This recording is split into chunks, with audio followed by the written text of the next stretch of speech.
سورہ نساء آیت نمبر 170 ترجمہ۔ اے لوگو، جس پیغمبر کے انتظار میں تم تھے وہ پروردگار کی طرف سے حق کے پیغام کے ساتھ تمہارے پاس آ گیا ہے، اس پر ایمان لے آؤ کہ اس میں تمہارا فائدہ ہے، اور اگر کافر ہو جاؤ تو خدا کا کوئی نقصان نہیں، کیونکہ جو کچھ آسمانوں اور زمین میں ہے وہ خدا کے لیے ہے، اور اللہ دانا اور حکیم ہے۔ تفسیر۔ گزشتہ آیت میں غیر مومن افراد کا انجام بیان کیا گیا ہے۔ اب اس آیت میں ایمان کی طرف دعوت دی گئی ہے اور اس کے نتیجے کا ذکر کیا گیا ہے، اور مختلف تعبیرات جو انسان میں اشتیاق پیدا کرتی ہیں اس میں سب موجود ہیں۔ تمام لوگوں کو اس بلند مقصد کی ترغیب دی گئی ہے۔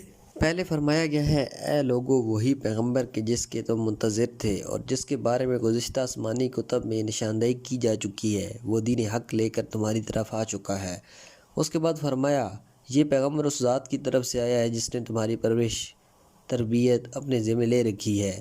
پھر فرمایا، اگر ایمان لے آؤ تمہارے فائدے میں ہے، اس سے تم کسی دوسرے کی خدمت نہیں کرو گے بلکہ یہ خود تمہاری اپنی خدمت ہوگی۔ اور آخر میں فرمایا، یہ خیال نہ کرو کہ اگر تم نے رائے کفر اختیار کی تو اس سے خدا کو کوئی نقصان ہوگا۔ ایسا نہیں ہے، کیونکہ خدا ان تمام چیزوں کا مالک ہے جو آسمانوں اور زمینوں میں ہے۔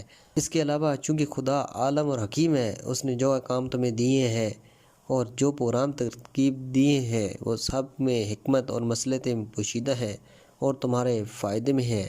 لہٰذا اگر اس نے انبیاء اور پیغام بھیجے ہیں تو یہ اس لیے نہیں کہ اسے ضرورت تھی، بلکہ اس کے علم و حکمت کا تقاضا ہے۔